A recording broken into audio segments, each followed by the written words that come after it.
Welcome to Chartloop's growth series. Joining us today is Jens Polomski, marketing manager at The Greater and the author of Jens Marketing Tool. Welcome, Jens. Hi, Sean. Great to be in the show and cool to finally catch up with you again. Awesome. So tell us a little about what you do. Well, as you said, my name is Jens. I'm from the beautiful German city Cologne, where I moved here in May. So a lot of home office currently. And my regular job is working, as you said, at Greater. So working there as a marketing manager and mostly covering topics like SEO and content marketing.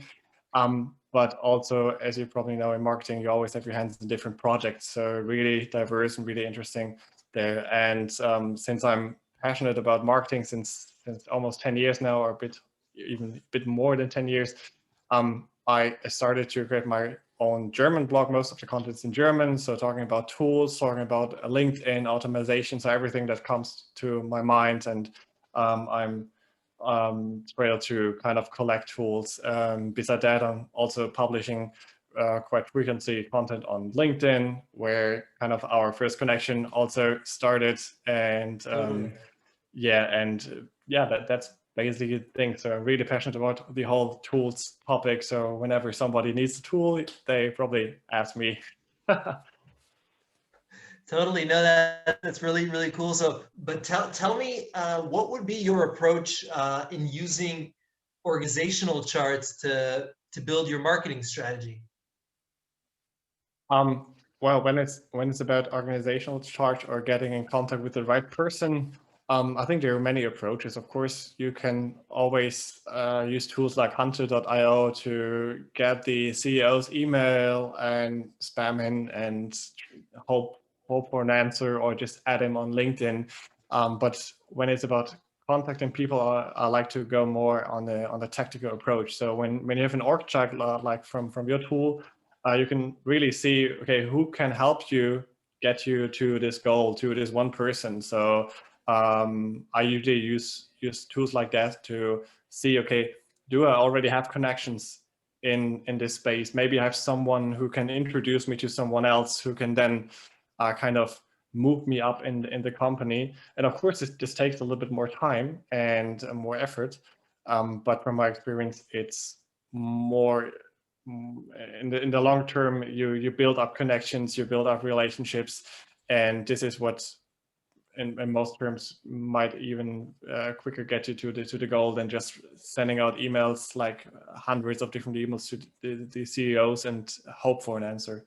So I really like to see it as a tactical kind of roadmap to know where my goal is. Totally. No, that's very cool. And in terms of some of your marketing work, do you ever have to spend time doing, outbound campaigns, kind of cold contact?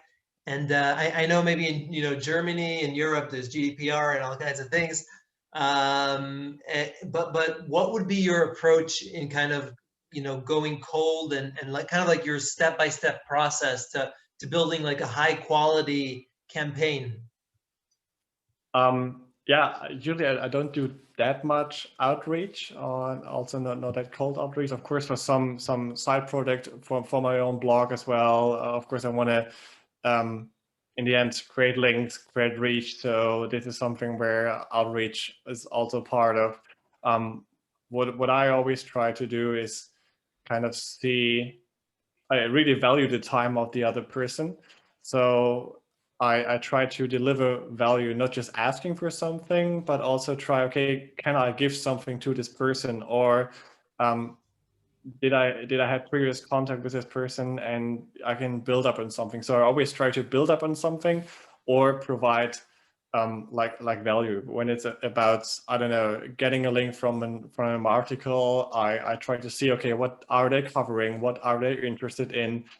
Maybe my content is better than something they already have. So it's a value for their blog, because in the end, either if it's a backlink or maybe an introduction to someone, you ask for their time. So I always think, okay, what can I do? What really, where they're willing to spend their time with, and not like, okay, I don't have time for this. It's not valuable, just spam.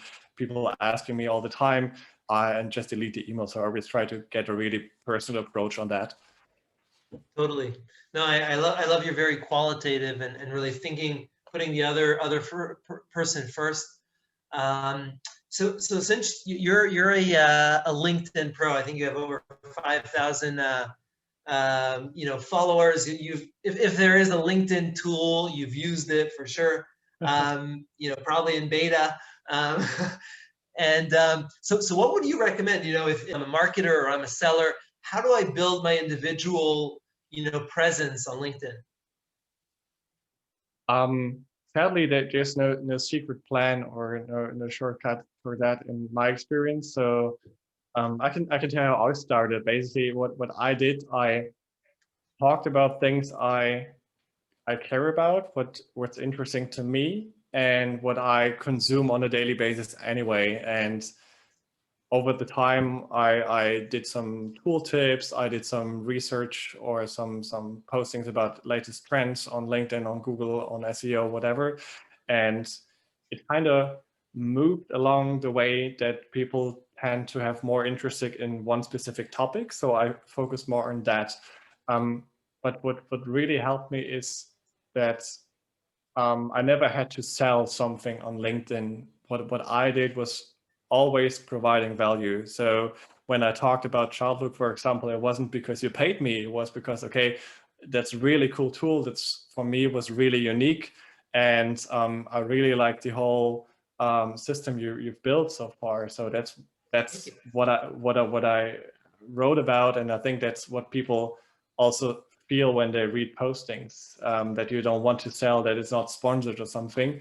And I think when you're creating, or you want to create more content, you want to be like an expert in your niche. Think about, okay, what do your target group or people in your audience are interested in? What do they kind of resources do they need? Do they need the latest trends in specific things? Can you do research about it? Can you offer, I don't know, I sometimes build dashboards with data, so I tell people, okay, how to use different tools together and get insights. But then I never try to sell. So I think this is something to keep in mind, that of course, when you're posting something on LinkedIn, for example, you're spending time, and of course this time has to be valued somehow. But of course, you could always go for the sell and be like, okay, we have like this feature, this service, here's the link, please buy. But I think on the long run, you will always be seen as a seller, and not as someone who provides real value. And I think this really helped when I started, that I always try to like share knowledge and give something away for free, kind of. No, I love how you kind of follow your passion and provide value, and then eventually good things happen. But how is it that what I saw is when we got a lot of signups from your kind of connections and friends on LinkedIn, it seemed like very concentrated, like people in marketing, people in sales. It seems very, very targeted. How did you get that type of community or following around you? I think, of course, the obvious reason, if you post content that your target group like, they're gonna interact with your content in the best case.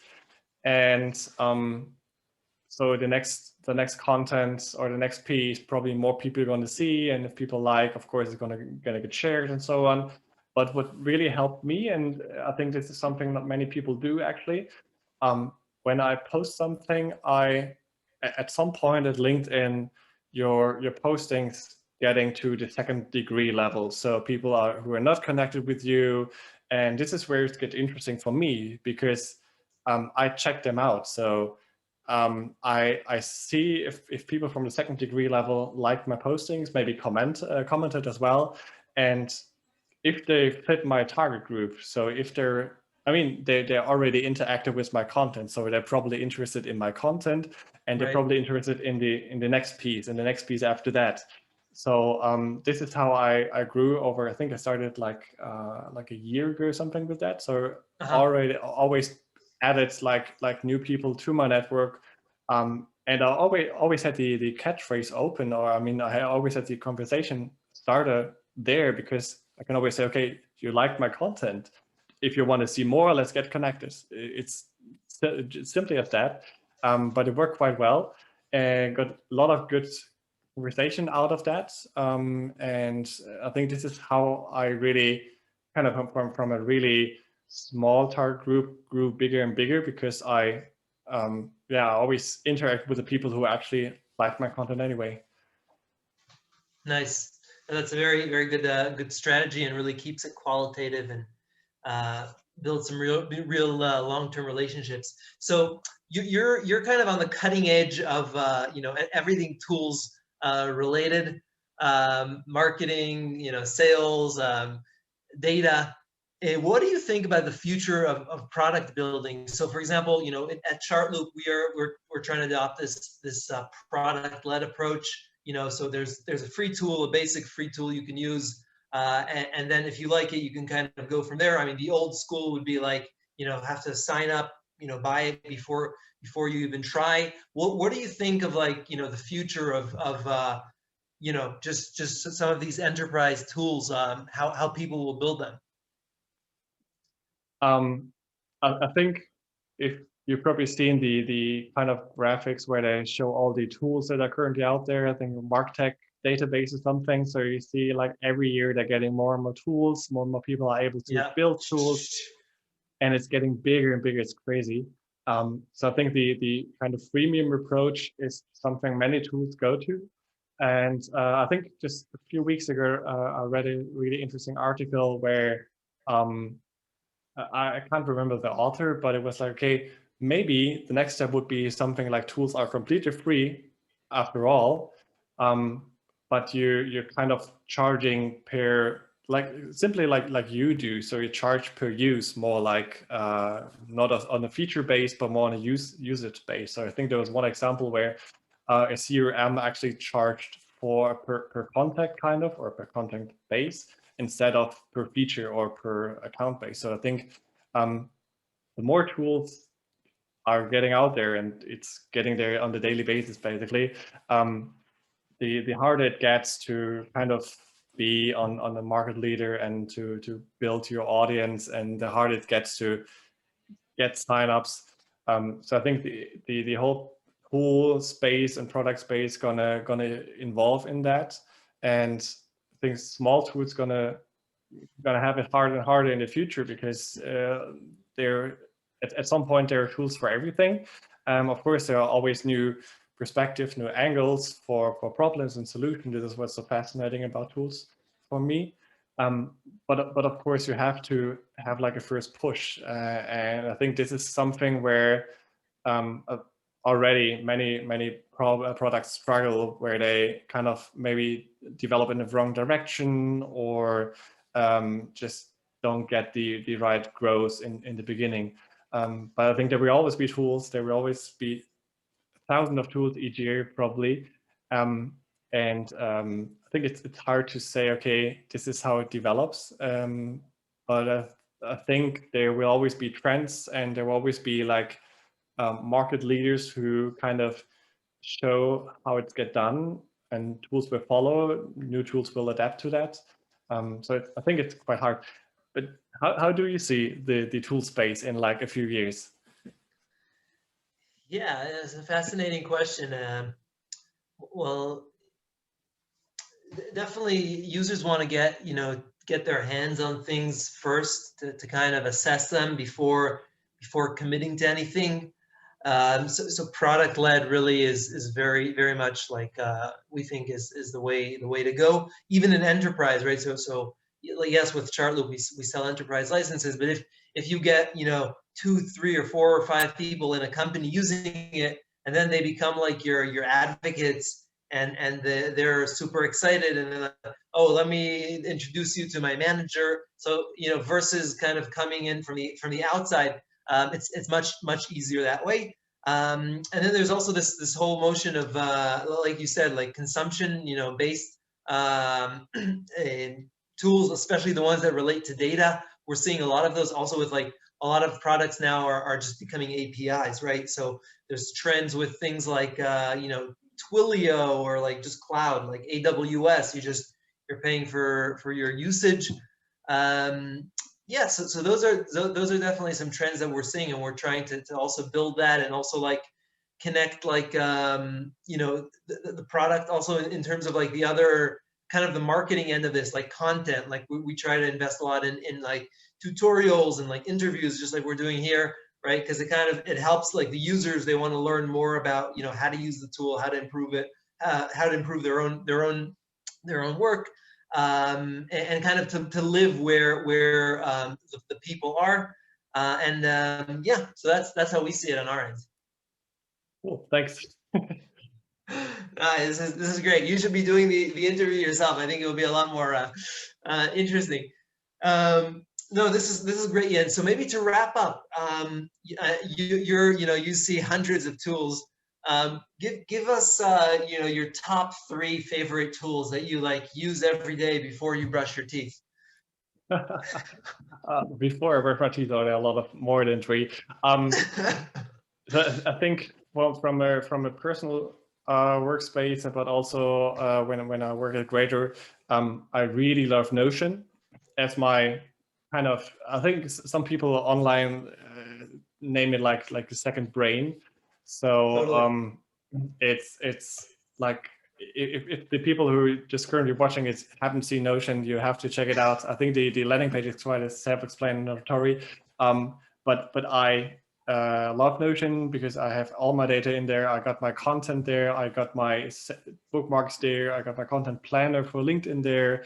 I got projects there. I'm working with 2 or 3 people in there as well, sometimes at some projects. So it's really, really useful to have everything in one space. I mean, if you're working with Google, for example, you have Google Sheets, you have your Google Docs, but I think everyone can align on that. You have your bookmarks maybe with some sheets you prepared a while ago, and your docs, and then you're looking for something and you have no idea where it is because it's quite messy sometimes when you're working with more people.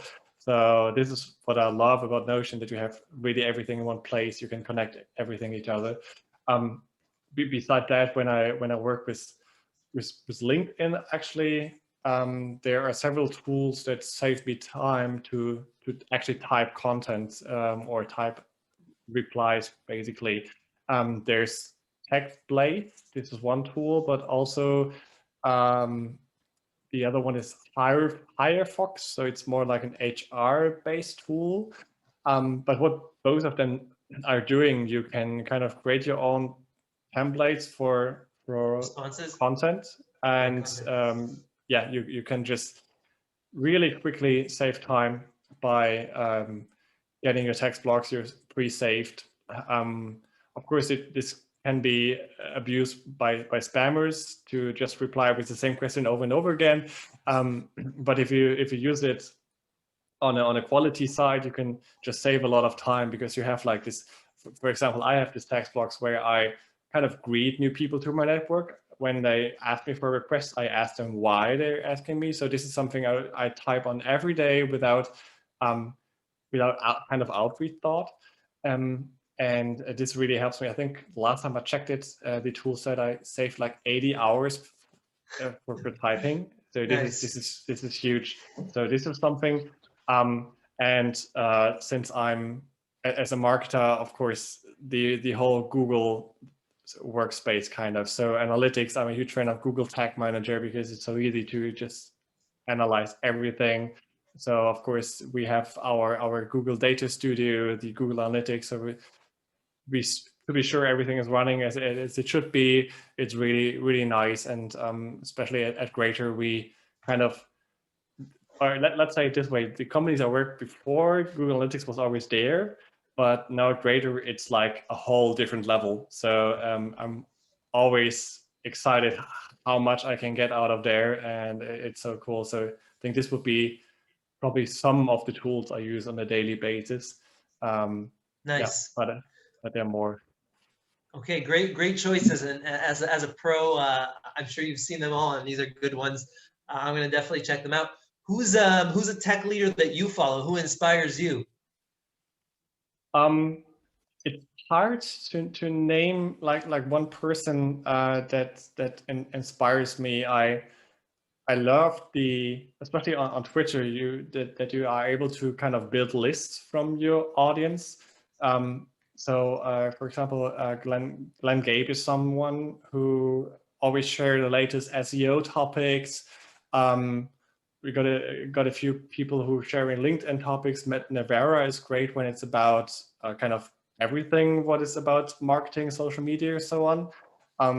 But what really helped me over the time is not just to focus on one person, but more like building my own list. So Twitter has a feature that you can just build lists. So I really kind of get all the experts I need together on a list, and I just have like 2 tabs open where I see their latest posts. And this is how I kind of get my content. And this is, I don't really post on LinkedIn, maybe just sharing blog articles and so on, but really Twitter, sorry. But Twitter's really the source for me when it's about getting the latest trends, getting the latest information. And I think if you're trying, or if you need to be up to date on a specific topic, you should really invest a bit of time in Twitter, see who's sharing content you really need, and then get a list out of it. Totally. Nice. I can definitely see you're a marketer, and you have, your brain organized, your lists, your tools, spot on. So where can people, first of all, maybe follow you? How can we find your blog? I mean, just type in my name in Google and you probably will find most of the things I'm on. But of course, LinkedIn is a huge channel, as I mentioned. Twitter, you can also find me with my real name there. And most of the content is in German, but when it's about tools, I think it doesn't matter because most of the tools are in English anyway. So if you go to jens.marketing, kind of proud of the domain. I love it that it's just .marketing at the end, at the top level. And there's, I got like a weekly newsletter with the latest trends, but also currently still in German. So, but more likely the blogs are, or the tools are separated in categories. So you can really browse through them. And even though we don't speak German, maybe you can learn a bit of German on the blog, but you can find everything on there. Cool. Awesome, Jens. Well, thank you so much. We learned a ton, and we're going to be checking out jens.marketing. Yeah, thanks for having me. It was a pleasure to talk with you about my passion. And yeah, really looking forward to the next features of Chartloop that you're pushing through. Coming soon. All righty. Thank you, Jens.